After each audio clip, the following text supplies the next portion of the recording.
बिस्मिल्लाहिर्रहमानिर्रहीम। अस्सलाम वालेकुम डियर स्टूडेंट्स, उम्मीद है आप सब खैरियत से होंगे। आज हम करेंगे एक्सरसाइज 2.1 क्वेश्चन नंबर 1 है बच्चों, right the following quadratic equations in standard form. तो बच्चों पहले देख लेते हैं कि ये क्वाड्रेटिक इक्वेशंस क्या होती हैं और इनकी ये स्टैंडर्ड फॉर्म क्या होती है। बच्चों जैसे कि चैप्टर नंबर 2 का नाम ही है quadratic equations and inequalities, means के इस पूरे चैप्टर के अंदर क्वाड्रेटिक इक्वेशन के बारे में बात होनी है। तो हम क्वाड्रेटिक इक्वेशन और इनको सॉल्व करने के मेथड्स के बारे में डिटेल से समझते हैं। तो बच्चों क्वाड्रेटिक इक्वेशन क्या होती है? A quadratic equation is a second degree polynomial equation in one variable. कि क्वाड्रेटिक इक्वेशन जो होती है एक सेकंड डिग्री पॉलिनोमियल इक्वेशन होती है। सेकंड डिग्री पॉलिनोमियल इक्वेशन जब एक वेरिएबल के अंदर आ जाए तो उसे हम क्या कहते हैं? क्वाड्रेटिक इक्वेशन कहते हैं। बच्चों देख लेते हैं कि इसमें ये पॉलिनोमियल इक्वेशन क्या है। A mathematical expression in which power is always a whole number। कि एक ऐसा मैथमेटिकल एक्सप्रेशन मीन बच्चों के एक आपके पास अलजेब्रा का लिखा हुआ एक एक्सप्रेशन होगा जिसमें प्लस माइनस भी आएंगे, वेरिएबल्स भी आएंगे, ठीक है। तो ऐसा मैथमेटिकल एक्सप्रेशन जिसमें पावर जो आएगी ना, ठीक है, वेरिएबल की जो पावर होगी वो हमेशा एक होल नंबर होगा। होल नंबर से मुराद क्या है कि वो पॉजिटिव होगा हमेशा, ठीक है। ना तो वो नंबर माइनस में होगा, ना ही वो नंबर डिवाइड में होगा। इसको देखते हैं P of x equals to 2x cube minus 5x square plus 2। तो यहाँ पर देखें बच्चों के हमारे पास 2x3 आया है और 5x स्क्वायर आया। ये एक मैथमेटिकल एक्सप्रेशन है जिसमें प्लस भी है, माइनस भी है, कोफिशिएंट्स भी हैं, वेरिएबल्स भी दिए गए हैं। हमें वेरिएबल हमें x दिया गया, तो पावर इधर 3 है, इधर 2 है, ठीक है। तो यहाँ पे दोनों पावर्स क्या हैं? पॉजिटिव हैं, यानी कि एक होल नंबर है। दोनों 2 भी एक होल नंबर है, 3 भी एक होल नंबर है, ठीक है। तो ये एक क्या होगा? पॉलिनोमियल होगा। इसी तरीके से जब हम सेकंड देखते हैं equation P of y is equal to 5y power 3/2 minus y square. अब यहाँ पर देखें ये भी एक मैथमेटिकल एक्सप्रेशन है, लेकिन यहाँ पर पावर क्या आ गई है? डिवाइड में 3/2 आ गई है, ठीक है। तो जब पावर डिवाइड में आ गई है तो इसका मतलब है ये होल नंबर नहीं है, ठीक है। तो ये हमारे पास क्या हो जाएगी? पॉलिनोमियल इक्वेशन नहीं होगी। इसी तरीके से P of z is equal to z power -2 plus 2z।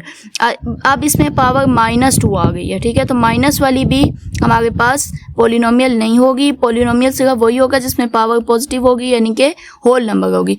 तो उसके अंदर जो हाईएस्ट पावर होगी वो इस पॉलिनोमियल की डिग्री कहलाएगी। मतलब अब ये वाली जो पॉलिनोमियल इक्वेशन है इसकी डिग्री कितनी है? 3 है, ठीक है। तो बच्चों क्वाड्रेटिक इक्वेशन एक ऐसी इक्वेशन होगी जिसमें जो भी पॉलिनोमियल इक्वेशन होगी ना, इसकी डिग्री हाईएस्ट कितनी होगी? सेकंड डिग्री पॉलिनोमियल मींस कि इसकी डिग्री ज़्यादा से ज़्यादा 2 होगी, ठीक है। और वेरिएबल इसमें कोई एक यूज़ होगा, यानी कि या x यूज़ होगा या y यूज़ होगा या फिर z यूज़ होगा, ठीक है। फॉर एग्जांपल देखें आप 2x square plus 3x plus 7। अब देखें हाईएस्ट 2x की पावर कितनी है? 2 है ना। तो 2 आ गई है हाईएस्ट पावर और प्लस 3x प्लस 7 है। तो ये हमारे पास एक पूरा मैथमेटिकल एक्सप्रेशन लिखा हुआ है, हाईएस्ट पावर इसमें 2 आई हुई है। तो ये एक क्वाड्रेटिक इक्वेशन होगी। इसी तरीके से x square minus 5x minus 4 equal to 0, ये भी एग्जाम्पल है, इसमें भी हाईएस्ट पावर 2 है। Similarly 3y square minus 6y plus 3 equal to 0, इसमें भी y पावर हाईएस्ट पावर जो है वो 2 है, ठीक है। ये तीनों पॉलिनोमियल्स हैं, तीनों में हाईएस्ट पावर 2 है। तो ये तीनों जो हैं वो क्वाड्रेटिक इक्वेशन कहलाएंगे। तो बच्चों एक और भी क्वाड्रेटिक इक्वेशन की ये वाली डेफिनेशन तो बुक में थी, और ये इसकी एक और इजीएस्ट फॉर्म में है कि a quadratic equation is an equation in which the highest power of variable is 2। कि क्वाड्रेटिक इक्वेशन एक ऐसी इक्वेशन होती है जिसमें हाईएस्ट पावर जो है वो वेरिएबल की वो क्या होती है? 2 होती है। तो नेक्स्ट बच्चों हम देख लेते हैं स्टैंडर्ड फॉर्म। स्टैंडर्ड फॉर्म क्या होती है कि if a b c elements of real numbers and a not 0 b not 0 then the equation ax square plus bx plus c is equal to 0 is called standard form of the quadratic equation in x। Means के एक ऐसी equation जिसमें ये form दी गई हो ax square plus bx plus c equal to 0 दिया गया हो, ठीक है। और ये जो a b और c हैं ये तीनों रियल नंबर्स हो, मतलब ये रैशनल भी हो सकते हैं, इरेशनल भी हो सकते हैं, रियल नंबर्स हो। लेकिन यहाँ पर a और b ये 0 नहीं होने चाहिए, ठीक है। a और b दोनों 0 नहीं होने चाहिए। तो ऐसी फॉर्म जो है वो स्टैंडर्ड फॉर्म कहलाएगी। क्यों? क्योंकि बच्चों देखें, अगर a यहाँ पे 0 हो जाता है तो 0 तो एक्स के साथ मल्टीप्लाई हो जाएगा, तो ये तो टर्म ही ख़त्म हो जाएगी। इसी तरीके से अगर b भी 0 हो जाता है तो ये दोनों टर्म्स पे ख़त्म हो जाएंगी, तो फिर तो सिर्फ c बचेगा, तो फिर तो स्टैंडर्ड फॉर्म ना गई ना, फिर तो क्वाड्रेटिक इक्वेशन ना गई, क्योंकि हाईएस्ट पावर तो इसकी 2 थी। a इक्वल टू 0 होने की वजह से ये पूरी टर्म 0 हो जाएगी, तो हाईएस्ट पावर 2 तो रही ही नहीं। तो स्टैंडर्ड फॉर्म के लिए ये ज़रूरी है कंडीशंस कि a b c तीनों रियल नंबर्स हों और साथ में a और b यानी कि पहला एक्स स्क्वायर का कोफिशिएंट होगा एक्स का कोफिशिएंट, ये दोनों 0 नहीं होने चाहिए। ठीक है, for example 2x square plus 3x plus 1 equal to 0, कि एक्स स्क्वायर के साथ क्या आया है? 2 आया है, मीन्स के 0 के अलावा कोई और डिजिट आया। ठीक है, 0 के अलावा आप काउंटिंग में 1 से 9 तक कोई और डिजिट इसके साथ आ सकता है, इसी तरीके से x के साथ भी आ सकता है। ठीक है, तो ये हमारे पास कौन सी है? Standard form. स्टैंडर्ड फॉर्म में बच्चों पहले हमेशा हाईएस्ट पावर वाली रखते हैं, मतलब पावर 2 वाला लिखते हैं, उसके बाद पावर 1 वाला वेरिएबल लिखते हैं, उसके बाद फिर कांस्टेंट वाला वेरिएबल रखते हैं। ठीक है, तो ये हमारे पास स्टैंडर्ड फॉर्म थी। नेक्स्ट बच्चों हमारे पास कुछ कंडीशंस आ जाती हैं क्वाड्रेटिक इक्वेशंस के अंदर। पहली कंडीशन है कि इफ़ a इक्वल टू 0। अभी हमने ऊपर पढ़ा था कि इस स्टैंडर्ड फॉर्म के अंदर a और b 0 नहीं होने चाहिए। तो अब कंडीशंस ये हैं कि हम देखते हैं अगर a 0 हो जाए और या b 0 हो जाए तो फिर क्या होगा। इफ़ a इक्वल टू 0 तो फिर a ख़त्म हो जाएगा ना, ये एक्स स्क्वायर के साथ होके ख़त्म हो जाएगा, तो हमारे पास कंडीशन रह जाएगी सिर्फ ये वाली, ये a ख़त्म हो गया, पीछे रह गया bx प्लस c। ठीक है, तो bx प्लस c में हाईएस्ट पावर कितनी है? 1 है, वेरिएबल की हाईएस्ट पावर 1 है, तो वेरिएबल की पावर 1 वाले इक्वेशन को हम क्या कहते हैं? Linear equation. मीन्स कि अगर इफ a इक्वल टू 0 हो जाता है तो वो क्वाड्रेटिक इक्वेशन नहीं रहेगी, बल्कि वो एक लीनियर इक्वेशन बन जाएगी। Similarly if b equal to 0, अगर हमारे पास b इक्वल टू 0 हो जाए तो फिर बच्चों क्या होगा? यहाँ से b को ख़त्म करवा दें तो पीछे b, क्योंकि x 0 हो गया, 0 x के साथ मल्टीप्लाई होके ख़त्म हो जाएगा, तो a x square plus c बच जाएगा। ठीक है, एक ये टर्म बच जाएगी a x स्क्वायर और दूसरी c। a x square plus c equal to 0 को हम क्या कहेंगे? प्योर क्वाड्रेटिक इक्वेशन कहेंगे। ठीक है, तो ये दोनों कंडीशन 0 नहीं होंगी, तो ये स्टैंडर्ड फॉर्म है। लेकिन अगर पहले वाली यानी कि a अगर 0 होता है तो ये लीनियर फॉर्म बनती है, अगर b इक्वल टू 0 होता है तो ये प्योर क्वाड्रेटिक फॉर्म बनती है। और c जो है, क्योंकि ये अकेला लिखा हुआ कांस्टेंट है, इसका कोई इस पे इक्वेशन पे इफेक्ट नहीं पड़ता। अगर c जो है वो इक्वल टू 0 हो भी जाता है तो फिर भी ये एक क्वाड्रेटिक इक्वेशन रहेगी और ये चेंज नहीं होगी। नेक्स्ट बच्चों हम पढ़ेंगे methods to solve quadratic equation, कि क्वाड्रेटिक इक्वेशन को सॉल्व करने के कितने मेथड्स हैं, इनको हम डिस्कस करेंगे।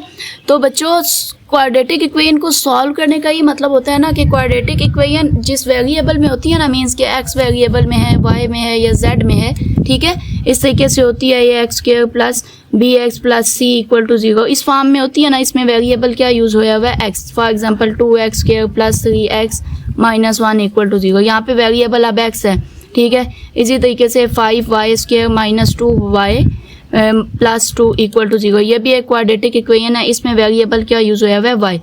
तो सॉल्व क्वाड्रेटिक इक्वेशन का मतलब है कि ये जो x y वेरिएबल्स यूज़ हुए हैं ना, इनका हमने आंसर लाना है, इनकी हमने वैल्यू लानी है। ठीक है, तो बेसिकली इस चैप्टर के अंदर 4 मेथड्स बताए गए हैं क्वाड्रेटिक इक्वेशन को सॉल्व करने के। पहला मेथड है फैक्टराइजेशन मेथड, सेकंड मेथड है by completing square method, third है हमारे पास by quadratic formula, fourth method है बाय ग्राफ्स। ठीक है, ये 4 के 4 जो मेथड्स हैं इनको हम एक्सरसाइज 2.1 के अंदर डिटेल के साथ डिस्कस करेंगे। तो बच्चों क्वेश्चन नंबर 1 जैसे कि था कि write the following quadratic equation in standard form. अभी हमने पढ़ा है कि क्वाड्रेटिक इक्वेशन की स्टैंडर्ड फॉर्म कौन सी होती है? ax square plus bx plus c equal to 0। ठीक है, ये फॉर्म अभी हमने पढ़ी थी ना कि पहले हमारे पास x स्क्वायर होना चाहिए, ठीक है, फिर दूसरी नंबर पे x वाली टर्म आनी चाहिए और तीसरे नंबर पे कांस्टेंट आनी चाहिए इक्वल टू 0। तो अब हमें जो एक्सरसाइज 2.1 के अंदर जितने भी हमें पार्ट्स दिए गए हैं, इन सारे पार्ट्स को हमने सॉल्व करवाना है और सॉल्व करवा के ये वाली फॉर्म हमने बनानी है। ठीक है, तो चलिए पार्ट नंबर 1 इसका देखते हैं। 3x minus 1 equals 2x square. ठीक है, तो यहाँ पर हमने क्या करना है? देखिए बच्चों, अगर x स्क्वायर जो है वो, क्योंकि यहाँ पे हमने x स्क्वायर को पहले रखना है ना, ठीक है, तो x स्क्वायर जिस साइड पे पॉजिटिव हो ना, बाकी टर्म्स को उस साइड लेके जाना है। ठीक है, तो यहाँ पे इक्वल एज इट इज रखें 2x square as it is, ठीक है। ये प्लस 3x है ना, इसके साथ प्लस है, इधर जाके क्या हो जाएगा माइनस 3x, ठीक है। इसी तरीके से -1 इधर जाके क्या हो जाएगा +1। ये दोनों टर्म्स यहाँ से यहाँ पे आ गई, तो इस साइड पे क्या आ जाएगा इक्वल टू 0। आप इसको दोबारा सही करके लिख लेते हैं, 2x square minus 3x plus 1। ये सारी रीअरेंज करके इस साइड पे लिखेंगे, बीच में इक्वल डालेंगे और 0 उस साइड पे ले जाएंगे, ठीक हो गया, ताकि हमारे पास एक फॉर्म जो है वो बन जाए। और इंटरचेंज करने से हमारे पास साइन में कोई चेंजिंग नहीं आती। ये वाली पूरी इक्वेशन इस साइड पे, ये वाली पूरी इक्वेशन इस साइड पे लिखते हैं, इससे कोई चेंज नहीं आता क्वेश्चन में। तो बच्चों ये देखें हमारे पास form 2x square minus 3x plus 1 equal to 0 इस तरह की फॉर्म दे गई है ना। देखें ax स्क्वायर है, यहाँ 2x स्क्वायर है, मीन्स a यहाँ पे 2 है।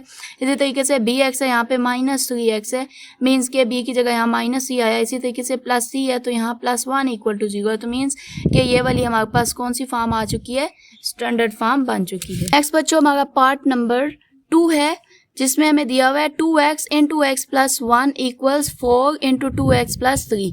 तो यहाँ पे देखिए बच्चों दोनों साइडों पे ये हमारे पास मल्टीप्लाई हो गई हैं टर्म्स, ठीक है। तो पहले हम इनको मल्टीप्लाई कराएंगे, 2x x के साथ मल्टीप्लाई होगा तो 2 तो एज इट इज आ जाएगा, इनकी बेसिस सेम है तो पावर्स ऐड हो जाएंगी, तो ये बन जाएगा 2x स्क्वायर प्लस 2x 1 के साथ मल्टीप्लाई होगा तो 2x आ जाएगा। और राइट साइड पे 4 2 ज़ार 8 और साथ x आ जाएगा एंड प्लस 4 3 ज़ार 12 आ जाएगा, ठीक है। तो अब 2x स्क्वायर प्लस 2x और यहाँ पर प्लस 8x है, यहाँ आके हो जाएगा माइनस 8x और प्लस 12 इक्वल के इस साइड आके हो जाएगा माइनस 12 इक्वल टू 0 आ जाएगा, क्योंकि ये दोनों टर्म्स इक्वल के इस साइड आ गई हैं, ठीक है। तो बच्चों इस रूल को याद रखिएगा कि एक टर्म एक साइड पे प्लस हो गई हो, दूसरी साइड पे जाके वो माइनस होती है, अगर माइनस हो गई हो तो दूसरी साइड जाके वो प्लस हो जाती है। इसी तरीके से जो मल्टीप्लाई हो गई हो वो दूसरी साइड जाके डिवाइड होती है, और एक टर्म डिवाइड हो गई हो दूसरी साइड जाके वो मल्टीप्लाई हो जाती है, ठीक है।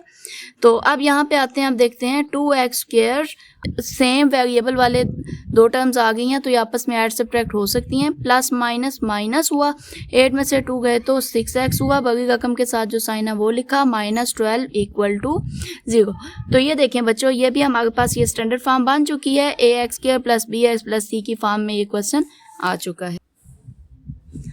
तो नेक्स्ट बच्चों हमारा पार्ट नंबर 3 है, 2x square minus 4x equals 4x plus 7। तो इसको हम क्या कराएंगे, 2x स्क्वायर माइनस 4x और ये प्लस 4x इधर इसको इस साइड ले आएंगे, माइनस 4x हो जाएगा, प्लस 7 को भी इधर ले आएंगे, माइनस 7 हो जाएगा, तो इक्वल 0।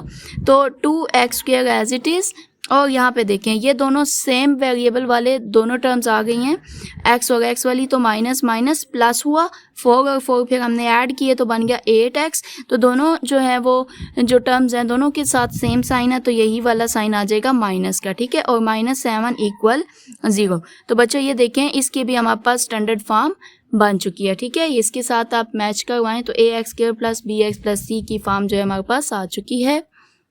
तो नेक्स्ट बच्चों हमारा पार्ट नंबर 4 है, 4 इंटू 3x माइनस 2 इक्वल्स है 9x स्क्वायर के।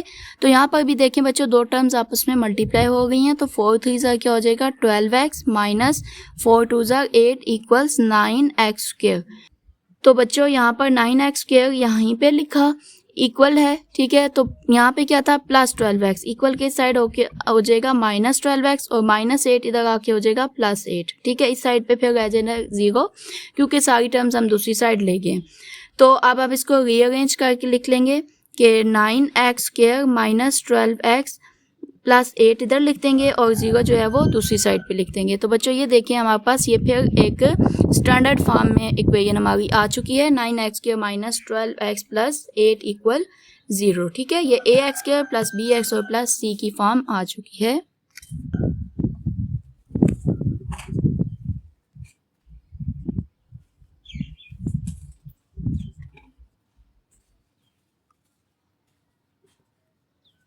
नेक्स्ट बच्चों हमारा पार्ट नंबर 5 है, 2x plus 1/x equal 5 minus 1/x। तो बच्चों यहाँ पे देखिए कि हमारे पास x जो है वो बाय की फॉर्म में आ चुका है।